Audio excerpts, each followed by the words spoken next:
कराची में बिजली की कीमतों में 3 रुपये 27 पैसे फी यूनिट इजाफा कर दिया गया। बिजली की कीमतों में इजाफा माहाना फ्यूल कास्ट की मद में किया गया है। National electric power regulatory authority बिजली कीमतों में इजाफे का नोटिफिकेशन जारी कर दिया। बिजली कीमतों में इजाफे का इतलाक अप्रैल के बिलों पर होगा। बिजली की कीमतों में इजाफा माहाना फ्यूल कास्ट की मद में किया गया। कराची के बिजली सार्फिन पर 3 अरब 58 करोड़ रुपए का इजाफी बोझ पड़ेगा।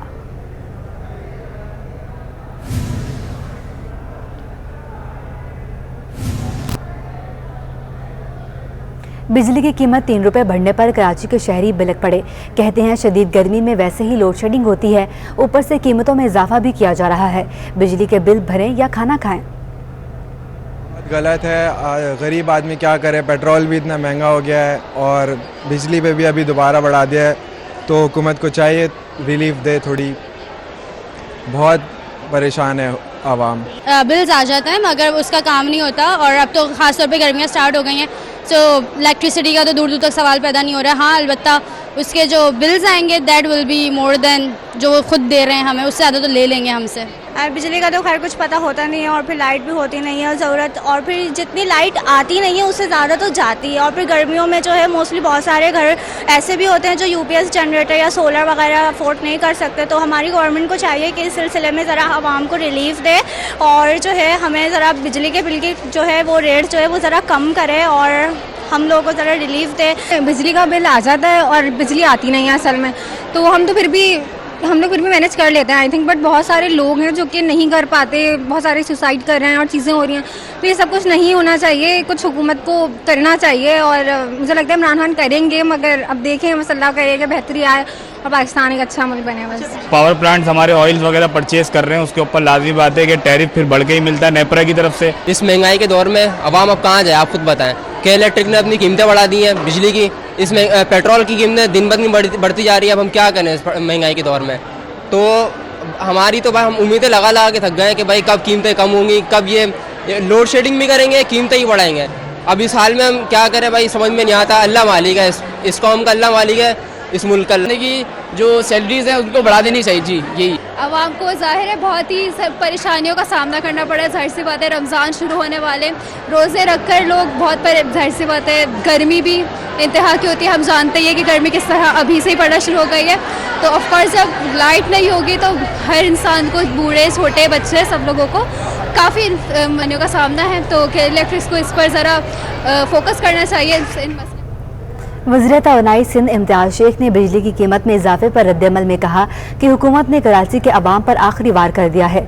बिजली की कीमतों में हर माह इजाफा करके अवाम की जेबों पर अरबों रुपए का डाका डाला जाता है। इम्तियाज़ शेख ने कहा कि हुकूमत ने जाते जाते कराची के अवाम को बिजली का बड़ा झटका लगा दिया है।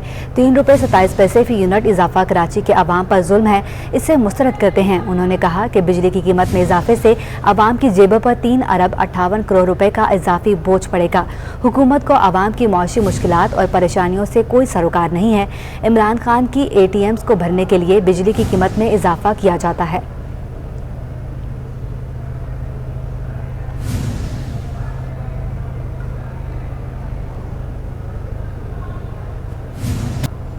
कारोबारी दुनिया से खबर शामिल करें। आपको बताएं, मुल्क में मौजूदा गैर यकीनी सियासी सूरत हाल रुपए को ले डूबी। इंटरबैंक में डॉलर 86 पैसे महंगा होकर बुलंद तरीन सतह पर पहुंच गया। मौशी माहिरीन का कहना है कि गैर यकीनी सियासी सूरत हाल पर रुपए पर शदीद दबाव का सिलसिला जारी है। कारोबार के दौरान इंटरबैंक में अमरीकी डॉलर 86 पैसे महंगा होकर मुल्क की तारीख में पहली बार 183 रुपये 50 पैसे पर पहुँच गया। माहिरीन का कहना है कि हर 4 हफ्ते से कम अरसे में अमरीकी डॉलर 6 रुपये महंगा हो चुका, जिससे मुल्क के बैरूनी कर्जों में 700 अरब 80 करोड़ रुपए का इजाफा हो चुका है।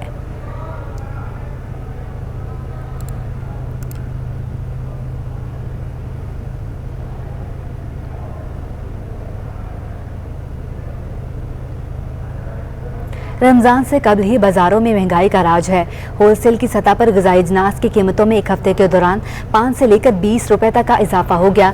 शहरिकात में एक हफ्ते के दौरान होलसेल की सतह पर ग़िज़ाई अजनास 5 रुपए से 20 रुपए तक महंगी हो गई।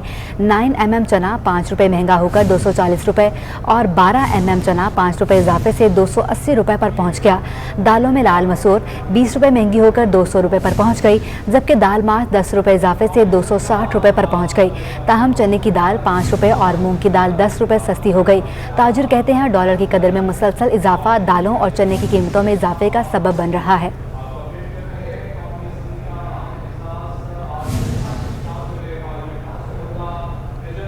रमज़ान में दस्तरख्वान की शान समोसे और पकौड़ों की कीमतों में कमिश्नर कराची की जानिब से कमी का ऐलान कर दिया गया। पकौड़ों समेत आलू कीमे की कीमतें भी मुकर्रर कर दी गईं। जारी करदा कीमतें क्या हैं और क्या दुकानदार नई कीमतों पर अमल दरामद के लिए तैयार हैं या नहीं, तफसीलात जानते हैं अपनी नुमाइंदा रबिया खान से। जी रबिया, बताइएगा। जी बिल्कुल, रमज़ान में सबसे ज़्यादा पसंद किए जाने वाले समोसे और पकोड़ों के जो रेट हैं वो कमिश्नर कराची की जानिब से फ़िक्स कर दिए गए हैं और ये कहा जा रहा है कि पकोड़े जो है वो फ़ी किलो 320 रुपये में फ़रोख्त किए जाएंगे। इसके अलावा अगर समोसों के रेट की अगर बात करें तो कीमे का समोसा जो है वो 30 ग्राम कीमे के साथ बताया जा रहा है कि 22 रुपये में फ़रोख्त किया जाएगा, जबकि आलू 60 ग्राम का समोसा जो है वो भी 22 रुपये कीमत रखी गई है। इस वक्त एक पकौड़े की शॉप पर हम मौजूद हैं, इनसे ज़रा जानते हैं, पूछते हैं। अच्छा, मुझे बताइएगा कि इस वक्त पकौड़ों का रेट क्या है और रमज़ान में क्या कमिश्नर कराची की लिस्ट के मुताबिक फ़रोख्त हो? जी इस वक्त तो 350 रुपये, रमज़ान में 320 रुपये हो जाएगा। जी बिल्कुल, यहाँ दुकानदारों का भी ये कहना है कि हर साल कमिश्नर कराची की जानिब से जो रेट फिक्स किया जाता है उसी के मुताबिक जो है वो रमज़ान में कीमतें कम की जाएंगी। पकोड़े की अभी जो कीमत बताई जा रही है वो फ़ी किलो 350 रुपये है, जबकि रमज़ान में जो है वो कीमतें 30 रुपये कम करके 320 रुपये में जो है वो शहरी ख़रीद सकते हैं। तो लिस्ट जो है वो बाकायदा जारी कर दी गई है। उस हिसाब से जो है वो शहरी रमज़ान में ना सिर्फ पकोड़े समोसे बल्कि जलेबियों का जो है वो आपका बहुत शुक्रिया। सब्जी मंडी और शहर के मुख्तलिफ इलाकों में मनमानी कीमतों पर सब्जियों की फरोख्त का सिलसिला अरूज पर पहुंच गया। शहरी कहते हैं सरकारी कीमतों पर अमल दरामद के ज़िले इंतजामिया संजीदा नहीं। शहर कायद में लाल टमाटर की कीमतों का सुनकर शहरियों का चेहरा गुस्से से सुर्ख हो जाए, तो वहीं भिंडी और टिंडे के नर्ख भी ऐसे जो होश उड़ा दें। मनमानी कीमतों के बायस टमाटर ताहाल सेंचुरी खेल रहा है, जबकि टिंडे और भिंडी 240 रुपए फी किलो से नीचे न आ सके। तमाम इकसाम की मिर्चें 200 से 240 रुपए फी किलो तक फरोख्त हो रही है, जबकि मटर 160 और गाजर 100 रुपए फी किलो तक दस्तयाब है। दीगर सब्जियों में आलू प्याज 35 से 40 रुपए तक, जबकि लौकी, तुरई, बैगन, शलजम, चुकंदर, पालक, मूली और अरबी 80 से 100 रुपए फी किलो तक दस्तयाब है। सरकारी कीमतों पर अमल दरामद को तरसे शहरी कहते हैं कि मुताल्लिका महकमों के मुनाफाखोरों के खिलाफ इकदाम सिर्फ नुमाइशी हैं। सब्जियों का तो हर आदमी जो है ना अपने मर्जी पे रेट, यहाँ पे एक रेट नहीं चलते। कोई जो है ना जो जिसको जो समझ में आता है उसी रेट से देते हैं, कोई पूछने वाला नहीं है। सब्जी के रेट तो वहीं के वहीं रखे हुए हैं, सिर्फ आलू प्याज जो है वो सस्ते हुए हैं। बाकी जितनी भी सब्जियाँ हैं, आप 200 भिंडी देख लें 200 रुपये चल रही है, कोई 200 से चल रही है, कोई 100 से नीचे कोई सब्जी भी नहीं है। अब कुरंगी क्रासिंग में चले जाएं, एक 480 रुपये गोश्त चल रहा है, यहाँ 480 चल रहा है, 500 रुपये चल रहा है मुर्गी का गोश्त, लेकिन वहाँ कोई भी जुर्माने नहीं लग रहे, जो आते हैं जेबें बार के चले जाते हैं। शहरियों को हुकूमत से मुतालबा है कि जिले इंतजामिया को सरकारी कीमतों पर अमल दरामद के जरिए मुनाफाखोरों के खिलाफ कार्रवाई करने की जरूरत है, ताकि इदारों पर आवाम का एतमाद बहाल हो और उन्हें महंगाई से छुटकारा हासिल हो सके। कैमरामैन हसनैन जाफरी के हमरा बसीम इफ्तिखार, सिटी 21। कराची में स्कूल वैन ड्राइवर की संगीन गफलत पर ट्रैफिक पुलिस ने एक्शन ले लिया। चालान के बाद ड्राइवर को गिरफ्तार कर लिया गया। स्कूल वैन में 30 से ज्यादा बच्चे ठूंस दिए गए थे। ट्रैफिक पुलिस ने वालिदैन को हिदायत की है कि बच्चों की जिंदगियों को खतरे में ना डालें। कराची के वैन ड्राइवर्स मासूम तलबा की जिंदगियों से खेलने लगे। अब्दुल्ला हारून रोड पर एक सुजुकी वैन में 30 से ज्यादा बच्चे सवार कर डाले। सेक्शन अफसर ने स्कूल वैन का चालान करके ड्राइवर को हवालात में बंद कर दिया। वैन में क्लास 1 से सेकेंडरी तक के बच्चे बच्चियां मौजूद थे। वैन ड्राइवर ने 3 बच्चे वैन के डाले पर बिठाने के साथ साथ 5 बच्चे फुटरेस्ट पर भी खड़े थे। ट्रैफिक पुलिस अफसर के मुताबिक ऐसी सूरत हाल हादसे का सबब बनती है। यार आप मुझे बताओ, आपकी गाड़ी में गुंजाइश कितनी है? नहीं, जगह नहीं। वैन ड्राइवर ने एसओ के सामने तालिब इल्म को धक्के दिए और ट्रैफिक अफसर के सवाल पर वैन ड्राइवर माफी मांगने लगा कि बच्चे आपने 40 बच्चे इस गाड़ी में बिठाए हुए, इतनी जगह है, आइंदा ऐसा हो आप मुझे लाकअप नहीं लाकअप में अभी जो मुझे करना है डिसीजन अभी करना है। अब्दुल्ला हारून रोड ट्रैफिक सेक्शन अफसर ने वालिदैन से अपील की कि बच्चों को ऐसी वैन में भेजें जिसमें बैठने की जगह हो, अपने बच्चों को खतरे में ना डालें। शहर में ताहाल गर्म और खुश्क हवा का राज है। आज ज़्यादा से ज़्यादा दर्जा हरारत 41 डिग्री सेंटीग्रेड रिकॉर्ड किया गया।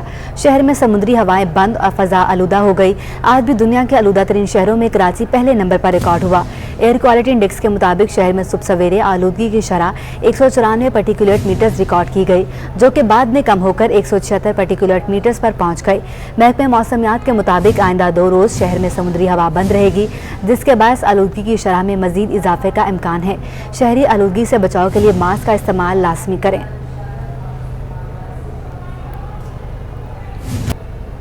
एसएस वेलफेयर ट्रस्ट की जानिब से जिना अस्पताल के बाहर फ्री दस्तरखान का एहतमाम किया गया, जहां गरीब, नादार और मुस्तहिक अफराद को खाना खिलाया जा रहा है। मज़ीद जानते हैं अपनी नुमाइंदा आदिया नाज से। जी आदिया, बताइएगा। बिल्कुल, एसएस वेलफेयर की जानिब से जिना अस्पताल के बाहर NICH के बिल्कुल बाहर जो है वो फ्री दस्तरखान का इनेकाद किया गया है। और एसएस वेलफेयर जो है शहर के मुख्तलिफ इलाकों में ये दस्तरखान जो है वो लगाती रहती है, और ऐसे अफराद जो कि सफ़ेद पोश अफराद होते हैं वो इस दस्तरखान से जो है वो मुस्तफ़ीद होते हैं। यहाँ पर अस्पताल के बाहर ख़ास तौर पर मरीज़ों के जो वर्सा उनकी बड़ी तादाद होती है, और अंदरूनी सिंध के अलावा बलूचिस्तान के मुख्तलिफ इलाकों से भी लोग जो है वो आते हैं। तो उनके जो अहले खाना है उनके लिए डेफिनेटली ये एक अच्छा इनिशिएटिव है। मैं इनके अहदेदारान से आपकी बात कराऊंगी और जानूंगी कि इसके अलावा एसएस अब तक क्या क्या काम जो है वो सरअंजाम दे चुके हैं। अच्छा बताइएगा, ये दस्तरखाना आप पहले कहाँ लगा चुके हैं और आपकी तंजीम के मकासद क्या है? हमने जो स्टार्ट हमने यहीं से लिया है, क्योंकि यहाँ पे जैसे कि आपको भी पता है इंटीरियर से बहुत से लोग आते हैं यहाँ पे बलूचिस्तान तर, जिनको मतलब यहाँ पे फुटपाथ पे सो रहे होते हैं, खाने के लिए कुछ नहीं होता, यहाँ तक कि उनके पास मतलब इतने पैसे भी नहीं होते कि वो लोग यहाँ से पानी ले चुके हैं, इसलिए अपने सरकारी अस्पतालों में आते हैं। उनके लिए हमने यहाँ दस्तरखान लगवाए हैं। और जो एसएस है हमारा, सबसे पहले शुरुआत हमने यहीं से ली है। फिर जिना हॉस्पिटल के अंदर सर्जिकल वार्ड है, जितने वेटिंग एरियाज़ हैं वहाँ हमने सबको खाना खिलाया है। उसके अलावा हमने अभी तारिक रोड सिंधी मुस्लिम पे भी लगवाया दस्तरखान। तो हमारे एम यही है कि बस हम हमसे जितना हो सकता है, हमारी ये पूरी टीम है एसएस वेलफेयर ट्रस्ट की तरफ से जो पूरी फैल रही है। इंशाल्लाह आहिस्ता आहिस्ता हम इंशाल्लाह पूरे कराची को भी कवर करेंगे। फिर इंशाल्लाह जब कराची कवर होगा उसके बाद हम इंशाल्लाह ताला बाहर की तरफ भी जाएंगे, इंटीरियर सिंध की तरफ भी जाएंगे। बिल्कुल, ये शहर कायद है और यहाँ का हुस्न है कि यहाँ के सिर्फ नौजवान ही नहीं बल्कि हर उम्र से ताल्लुक़ रखने वाले अफराद जो है यहीं के लोगों का, और यहाँ पर जो गरीब व नादार लोग हैं उनका दर्द रखते हैं और इस तरह के जो है वेलफेयर के काम सरअंजाम देते रहते हैं। यही वजह है कि जो लोग हैं वो ऐसे ही नौजवानों की वजह से अमूमन कोई ऐसा फ़र्द नहीं है जो कि भूखा रहता हो, कोई ऐसा फ़र्द नहीं है जिसको अगर कोई चीज़ की ज़रूरत हो तो ये लोग सामने ना। तरह के काम जो है वो होते रहते हैं। जी ठीक है आदिया, आपका बहुत शुक्रिया। कारोबारी खबरों में आपको बताएं, हुकूमत ने 40,000, 25,000 रुपये और 15,000 और 7,500 मालियत के गैर रजिस्टर्ड प्राइस बॉन्ड की तब्दीली या कैश कराने की तारीख में 30 जून 2022 तक तौसी कर दी है। हुकूमत ने गैर रजिस्टर्ड प्राइस बॉन्ड की तब्दीली या कैश कराने की तारीख में 30 जून 2022 तक तौसी कर दी। 40, 25, 15 और 7,500 रुपए मालियत के गैर रजिस्टर्ड प्राइस बॉन्ड कैश या तब्दील कराने होंगे। बड़ी मालियत के गैर रजिस्टर्ड प्राइस बॉन्ड को तब्दील या कैश कराने की आखिरी तारीख 31 मार्च थी।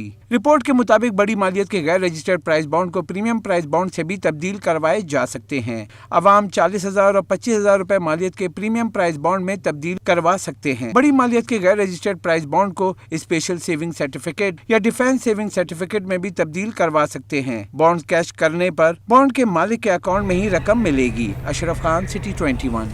खेलों के मैदान से आपको खबर दें, आपको बताएं, पाकिस्तान क्रिकेट टीम ऑस्ट्रेलिया से टेस्ट सीरीज तो हार गई, लेकिन तीनों मैचेस के विकेटों पर तनकीद का सिलसिला जारी है। पाकिस्तान के साबिक टेस्ट क्रिकेटर राशिद खान ने भी इसे खेल के मुनाफी करार दे दिया। जी, पाकिस्तान ऑस्ट्रेलिया की सीरीज़ पर काफ़ी तनकीद की गई पिचेस पे कि काफ़ी डेड पिचेस बनाई गई पाकिस्तान क्रिकेट बोर्ड ने। इस पर हम बात करेंगे साबिक टेस्ट क्रिकेटर और अपने ज़माने के मायनाज बॉलर राशिद खान साहब से, जो हमारे साथ मौजूद हैं। जी राशिद साहब, क्या कहेंगे इन पिचेस पे? क्या इस पिचेस से पाकिस्तानी टीम को कोई फ़ायदा हुआ या ये आगे पाकिस्तान की काम आएंगी इस तरह की सीरीज़? देखें, अमूमन जो है वो होम एडवांटेज के लिए जो है हर कंट्री जो है अपनी पिचेस बनाता है, प्रिपेयर करते हैं, लेकिन आई थिंक मेरे ख्याल से पाकिस्तान में कुछ बहुत ज़्यादा ही जो है इसको डेड्स जिसे कहते हैं ना कि पिचेस बनी हैं जो मतलब क्रिकेट के अगर नज़र से देखें तो वो अगेंस्ट ही जाती हैं, क्योंकि अब जब टेस्ट क्रिकेट वैसे ही ऑलरेडी बहुत कम हो गई है, दुनिया में T20 क्रिकेट का रुझान है, तो अगर आप जब इस किस्म की पिचेस बनाएंगे और टेस्ट क्रिकेट को बिल्कुल डेड कर देंगे तो लोगों का रुझान ही ख़त्म हो जाएगा टेस्ट क्रिकेट से।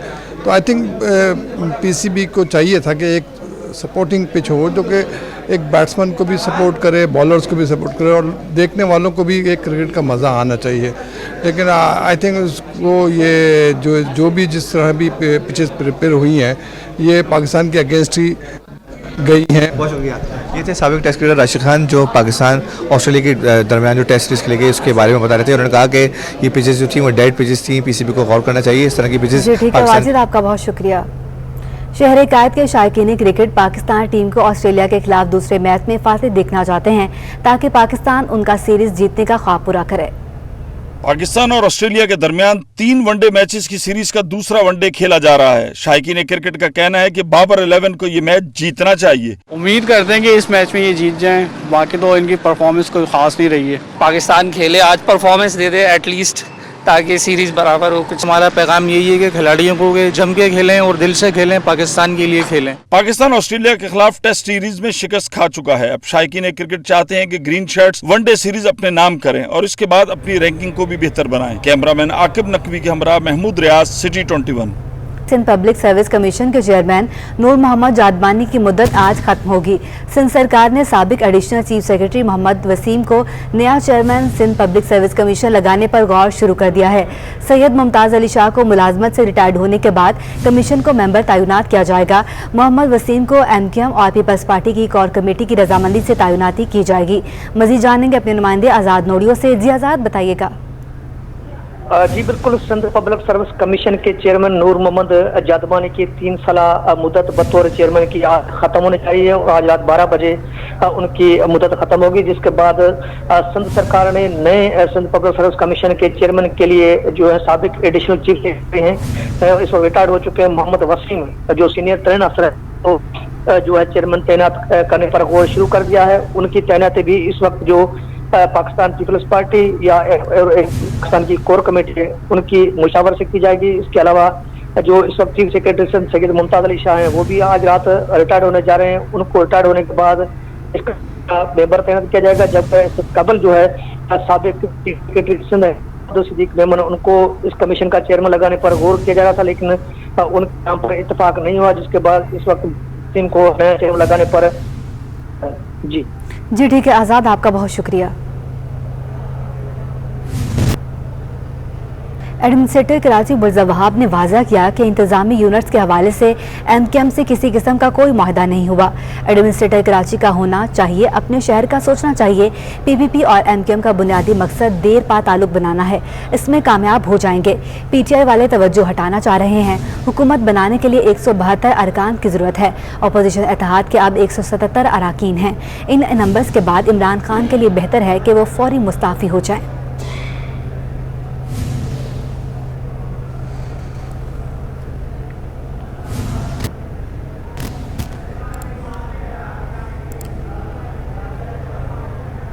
तहरीक इंसाफ के मुनहरिफ रुकन रमेश कुमार की रिहाइशगाह के बाहर एहतजाज पर मुकदमे में नामजद रुकन सिंध असम्बली शाहनवाज जदौन और सईद अफरीदी ने सिटी कोर्ट में ही तफ्तीशी अफसर को बयान रिकॉर्ड करवा दिया।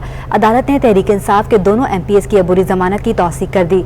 मजीद तफसीलात जानेंगे अपने नुमाइंदे मुमताज़ जमाली से। जी मुमताज़, बताइएगा आज केस में क्या पेशरफ सामने आई है?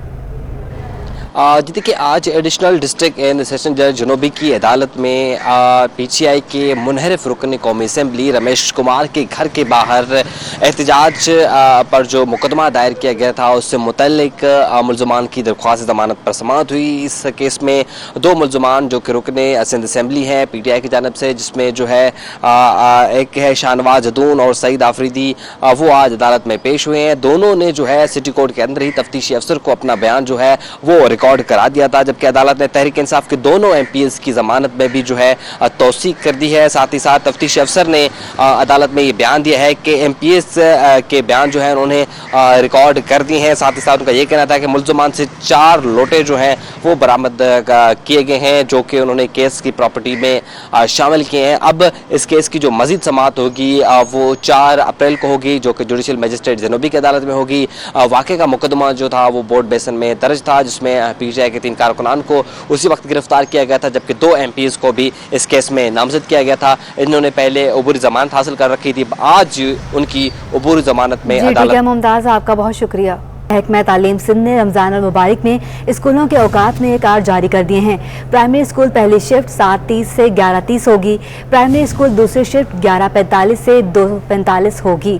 आपको बता रहे हैं महकमा तालीम सिंध ने रमजान और मुबारक में स्कूलों के औकात का जारी कर दिए हैं। प्राइमरी स्कूल पहली शिफ्ट 7:30 से 11:30 होगी। प्राइमरी स्कूल की दूसरी शिफ्ट 11:45 से 2:45 होगी। मजीद जानेंगे अपने नुमाइंदे आज़ाद नोड़ियों से। जी आज़ाद, बताइएगा बाकी बच्चों की क्या टाइमिंग होगी?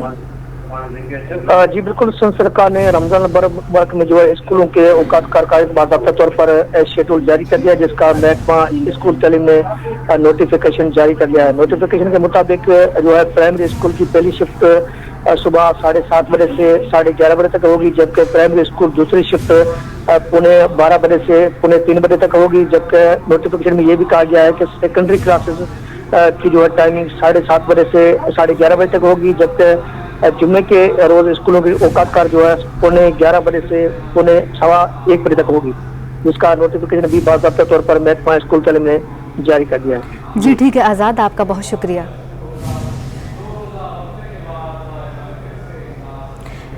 लियारी गैंग वार के सरगना उज़ैर बलोच के एक और केस में बरी अदालत ने अगवा बराए तावान और कत्ल के केस में उज़ैर बलोच और उसके भाई जुबैर बलोच को बरी कर दिया। मजीद जानेंगे अपने नुमाइंदे मुमताज़ जमाली से। जी मुमताज़, बताइएगा क्या तफसीलात हैं इस हवाले से? जी देखिए, आज इंसदाद दहशतगर्दी की अदालत ने लियारी गैंग वार के सरगना उज़ैर बलोच जो है वो एक और केस से बरी हो चुके हैं। अदालत ने जो है अगवा बराए तावान और कत्ल के केस में उज़ैर बलोच और उसके भाई जुबैर बलोच को बरी कर दिया है। मुल्ज़िमान पर ताजिर अब्दुल समद को अगवा करने का इल्जाम था। पुलिस का मजीद कहना है मुल्ज़िमान ने मुगवी के अहले खाना से 10 लाख रुपए तावान भी तलब किया था, जबकि मुल्ज़िमान 70,000 रुपए वसूल करके मुगवी को भी कत्ल कर दिया था। जबकि आबिद जमा जो उज़ैर बलोच के वकील हैं, उसका ये कहना है कि मुल्ज़िमान पर लगाए गए इल्जाम गलत और झूठे हैं। मुल्ज़िमान का अगवा और कत्ल से कोई ताल्लुक नहीं है। पुलिस का कहना है कि उज़ैर बलोच और दीगर के खिलाफ 2009 में चाकीवाड़ा थाने में मुकदमा दर्ज किया गया था, जबकि मुल्ज़िम उज़ैर बलोच अभी तक 18 मुकदमात में जो है वो बरी हो चुका है। जी ठीक है मुमताज़, आपका बहुत शुक्रिया। कराची के रोशन खान जहांगीर खान स्क्वॉश कॉम्प्लेक्स में नेशनल स्क्वॉश चैंपियनशिप के मुकाबले जारी हैं, जिसमें लड़कियों की एक बड़ी तादाद हिस्सा ले रही है। ये मनाजिर हैं कराची के रोशन खान जहांगीर खान स्क्वॉश कॉम्प्लेक्स के, जहां नेशनल स्क्वॉश चैंपियनशिप जारी है, जिसमें एक अहम बात पूरे मुल्क से लड़कियों की शिरकत है। कराची आकर खेलना मुझे बहुत अच्छा लगा। इस तरह मैं चाहती हूँ और टूर्नामेंट्स भी हो और कराची में ही हो, ताकि हम कराची आ सके और खेल सके। कराची आकर खेलना मेरे लिए बहुत अच्छा एक्सपीरियंस रहा है। यहाँ पे पता लगता है कि आपकी क्या क्या मिस्टेक्स हैं और आपको किस चीज़ में इम्प्रूवमेंट करनी चाहिए। खैबर पख्तूनख्वा से यहाँ आके खेलना बहुत अच्छा लग रहा है, क्योंकि हर गर्ल की अपनी अपनी गेम की मतलब स्टाइल, तो डिफरेंट गर्ल्स के साथ खेलने से हम उनके जो स्किल्स है वो गेन करते हैं, उससे हमारी गेम में काफ़ी वो होता है, फ़ायदा होता है हमें। रैकेट सामने कोर्ट में प्रैक्टिस करती लड़कियां दूसरी लड़कियों को पैगाम दे रही हैं कि वो भी आगे आएं और जैसा स्क्वॉश का माजी शानदार है उसको आगे बढ़ाने में अपना किरदार अदा करें।